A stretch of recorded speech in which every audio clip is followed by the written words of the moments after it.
letting go of literally anything in life is probably one of the hardest things to do, especially whenever you loved the situation or the person you were in that time, you know?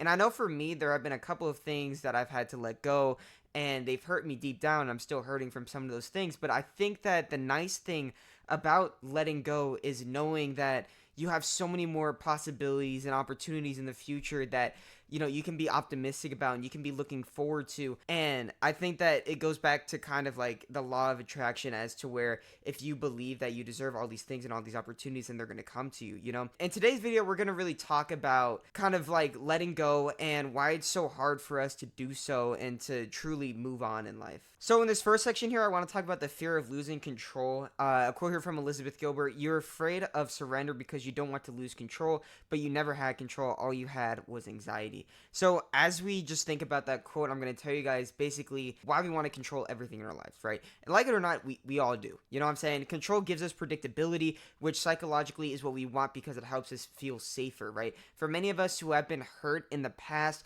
control also kind of gives us a shield of protection to help us feel safer, and it kind of prevents pain, right? It also gives us a structure and world that usually doesn't make sense, right? If you can try to control your finances, then it makes you feel better because you're like, okay, I'm financially safe. I know what's going to happen here, what's going to happen here, and I don't have to worry about everything going to the floor. But something else to think about is that control also gives us dopamine, which is that feel good, happy, hit that we get. And basically what that means is that control makes us feel good. I think for many of us, though, we seek control in a lot of things that tie our worth to like life. You know what I mean? So things like relationship, success, or reputation. And the funny thing about those three things is that a lot of the times you can't really control what happens if it doesn't go well. You're always going to have those moments where you're going to fall back down. You have to get right back up, right? And that's what you can't control. But there are times you can't control when you fall down. But I also think that letting go can feel like a weakness, letting go of that control, right?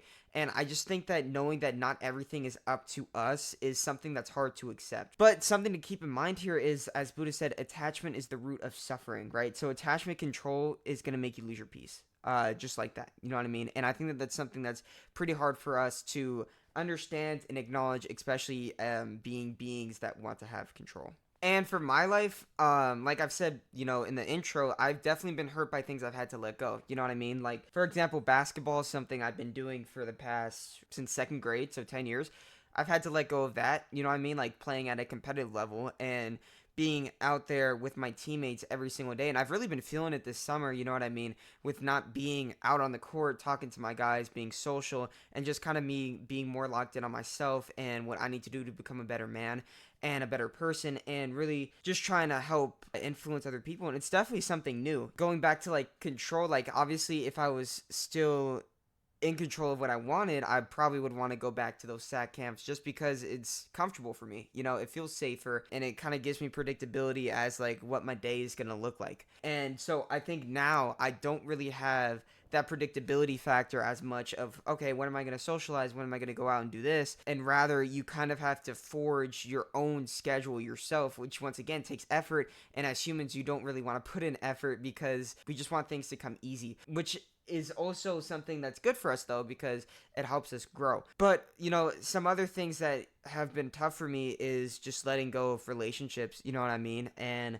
letting go of people that you once loved, and you just kind of have to let it go because that in the long run it's going to be good for you, but right now it's just it kind of kills your peace. The relationship dynamic is very interesting for me. I'm definitely still trying to understand it, still trying to learn about it, so I can't really say too much about it. But all I know is that if you ever have that feeling of like, I don't understand this, or I'm confused, or why is this how I feel, then it's definitely something to keep in mind of like, okay, I should probably not be in this. You know what I mean? Just protecting your own peace. I think that's what you should be doing in your main goal as you live on this earth. Because at the end of the day, if you don't have your own sense of peace, then you can't truly live. You can't truly live your life. You can't truly enjoy your life, because you're always going to be in the back of your head wondering what exactly is causing me to think this. Because in the back of your head, you're always going to have that idea, and it's just going to distract you. Now, in this next section here, I want to talk about moving on. So, of course, I'm Christian, so I'm going to give you guys a little bit of a Bible verse here from Isaiah 43:18-19. "Forget the former things, do not dwell on the past. See,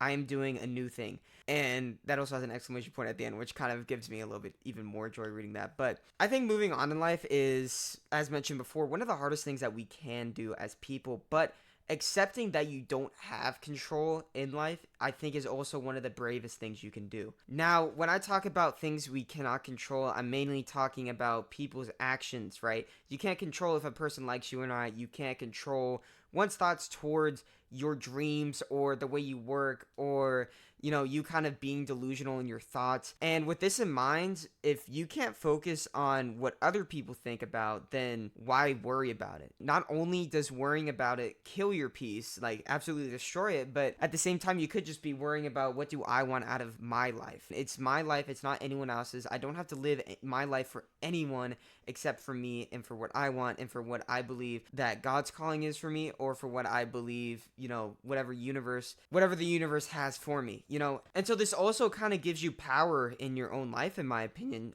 You don't worry about what others perceive about you. And as mentioned in my previous video about accepting yourself, you draw the right people to you, and you draw the right people near you who accept you for who you are. If you are forming relationships, right, based off of someone who you're not, are those really true relationships? That's a question that you should be asking yourself, And if the question is, okay, maybe I wasn't being who I actually am with those people, then I think that it's one of those things that you just kind of have to learn in life. And especially for me, I know as a 19-year-old, I'm still learning a lot, right? Like every day I'm learning something new. I'm taking in something, I'm digesting something, I'm trying to understand my emotions more and more. And I'm trying to relate to how this big picture of life comes down, and how these little moments that I'm feeling now is going to relate to it. But I think that if you can understand to truly be yourself, then you're going to draw the right people to you, right? Law of attraction, like I said before. I think something to help y'all with moving on is also really trying to have multiple things in your life going for you, and not attaching your identity to one thing. So, like for me, for example, whenever basketball was over, I had trading, right? Or weightlifting, or something else that I could go to. And that really helped me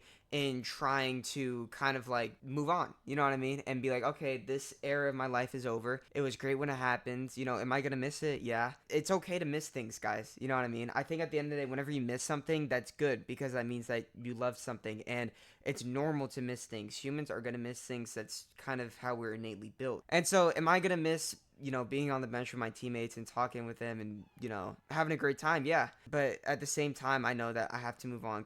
It's just not going to come back. And there's so much stuff I learned from that. There's so many great moments I had, and I'm so appreciative for God for everything that he gave me, and that, like, even right now I'm just thinking of some of the fun times I had on the bench. But I think ultimately, guys, when you understand moving on in life, it gives you strength, and it gives you peace to know that you can grow stronger, and that's really the key. But once again, I'm only 19 years old, still trying to learn it, still trying to go through the ways of life. Definitely very interesting, the journey of life in general. Really do appreciate y'all for watching this video and checking it out. If you guys did like it, you guys can check out some of my other videos on my channel. And yeah, see you guys in the next one. Love y'all. Hope you guys have a great day today.